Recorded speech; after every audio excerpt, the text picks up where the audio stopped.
सुखदेव जी कथा सुना नहीं रहे बल्कि कथा को दिखा रहे हैं, और महाराज परीक्षित कथा सुन नहीं रहे बल्कि कथा को देख रहे हैं। और जब कथा को देखने लगे,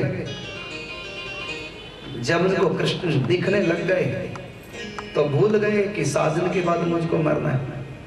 और तो कथा देखते देखते कृष्ण की लीलाओं का चिंतन करते करते जब 7 दिन बीत गए और सुखदेव जी ने कहा, महाराज परीक्षित सावधान, आज अंतिम दिवस है, सूर्य अस्त होने वाला है। सूर्य अस्त होने के साथ साथ तुम्हारी जिंदगी भी अस्त हो जाएगी, इसलिए अपने आप को सावधान कर। भगवान श्री कृष्ण के चरणों में अपने मन को लगा दे और मरने की तैयारी कर। परीक्षित कहने लगे कि 7 दिन हो भी गए, मुझको तो पता नहीं चला, और तुमको 1 घंटे में पता चल जाएगा, बार बार घड़ी देखते हो। और परीक्षित कैसे विरागी थे, कैसे खो गए कथा में। और परीक्षित कहते हैं सुखदेव जी महाराज से कि मैं तो ये भी भूल गया कि मुझको श्राप लगा था, मैं तो ये भी भूल गया कि मुझको मरना है, मुझको तो ये भी पता नहीं कि आज 7वां दिन है, आज मेरी जिंदगी का अंतिम दिन है। ऐसी एक कथा है, मौत को भुला देने वाली कथा। 2 बार नहीं सुनी जाती। फांसी कितनी बार लगा जाता है बताना जरा, फांसी कितनी बार लगते हैं? कोई डबल अपराध करे तो डबल फांसी, 10 बार अपराध करे 10 बार फांसी। फांसी एक ही बार लगती है, कथा भी एक ही बार सुनी जाती है, एक में काम हो जाता है, दोबारा नहीं, कथा एक ही बार काम कर देती है। जैसे फांसी एक ही बार लगती है, दोबारा नहीं। ये नहीं किसने 1 कत्ल किया उसको फांसी लगा दी और एक ने 10 कत्ल किया उसको 10 बार फांसी लगाएंगे, ऐसा कुछ नहीं होता।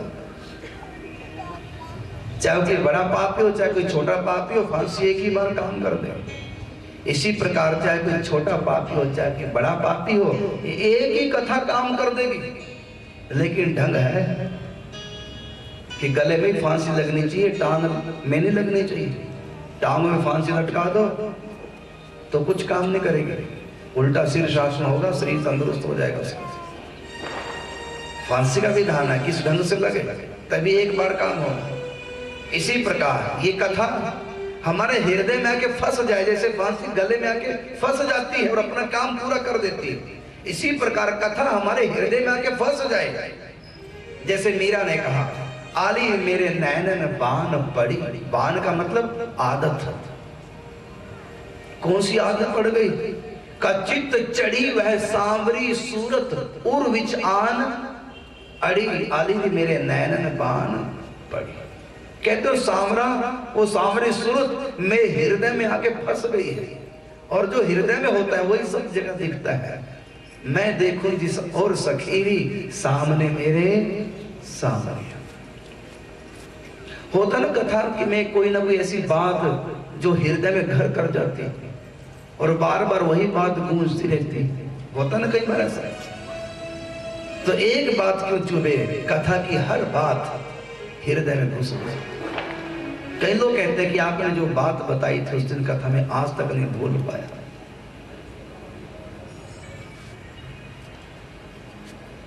क्यों? क्योंकि उस बात के अनुकूल हमारा मन था और स्वीकार कर लिया। भजन की महिमा सुनाए, अगर किसी के हृदय में घर कर गए बात, अब बार बार वही बात गूंजती रहेगी, भजन करना है, भजन करना है, भजन करना है। और जब तक वो माला नहीं पकड़ लेगा तब तो उसका चित्त शांत नहीं होगा। वृंदावन की महिमा सुनी है, अगर घर कर गई, बीच में फंस गई हृदय में वो महिमा, बेचैन हो जाओगे। कब तक? जब तक वृंदावन नहीं पहुंच जाओ, तब तक वही रहेगा, हाय कैसे पहुंचू, कैसे जाऊं। इसका मतलब बात उसके हृदय में फंस गई है, हृदय में बस गई बात। इसी प्रकार कथा को हृदय में बसा लो, उसको हृदय में ऐसा फंसा लो कि संसार के लाख विघ्न बाधा आए लेकिन कथा हृदय से निकले ना।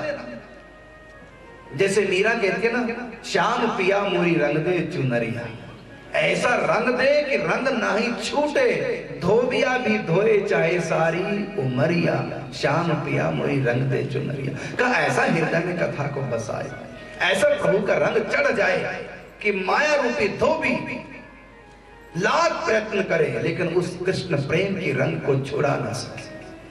यह है कृष्ण का हृदय में फंसना। फंसना इसलिए कहते हैं, बसने से ज्यादा फंसना शब्द प्रयोग करते हैं कि बसा तो उजड़ भी जाता लेकिन फंसा निकलता नहीं।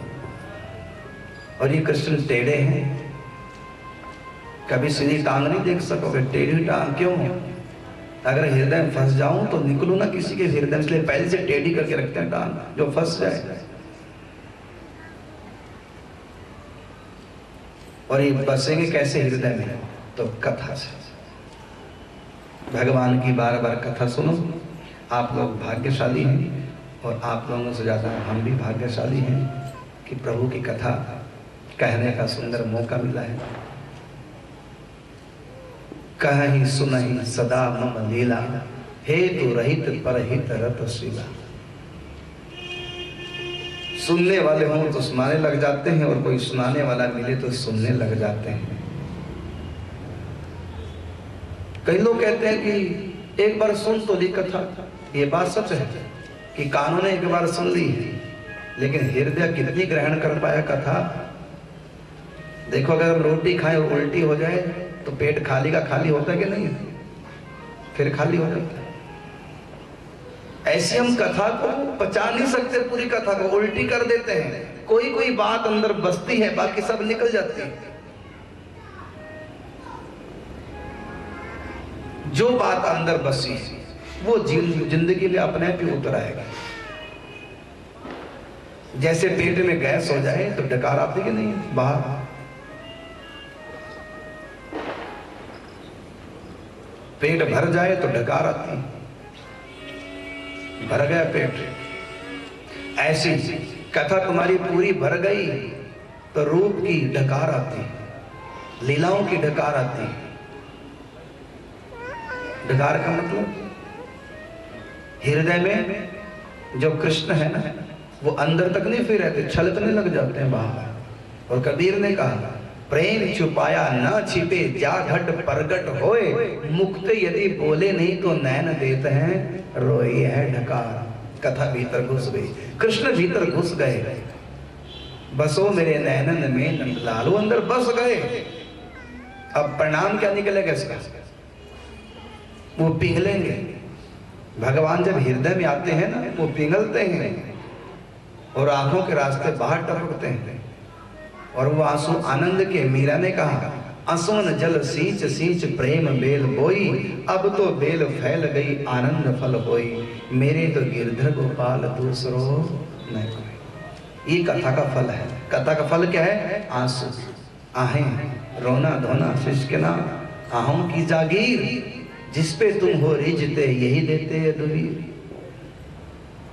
जिसपे प्रभु प्रसन्न हो जाए। और किस पे होते हैं? जो प्रभु के हृदय में बसा लेता, उस पे वो रीझ जाते हैं। और फिर क्या देते हैं? जिसपे तुम हो रीझते, क्या देते हैं यदुवीर? तो कहा, रोना धोना सिसकना और आहों की जागीर। हृदय से निकल के बाहर आ जाते हो नाराज होके, उसको फिर क्या देते हो? का कंचन कीर्ति कामनी, चौथो जग व्यवहार, ये साधक को तब मिले जब कोपे करता। कोप का मतलब क्रोध। जब भगवान गुस्सा करते हैं ना, तो हृदय से निकल जाते हैं गुस्से करके। देखो, कोई मेहमान तुम्हारे घर आए, गुस्सा उसको आ जाए तो घर से निकल जाता है। और तुम्हारे बच्चे गुस्सा कर जाते हैं, घर से निकल जाते हैं।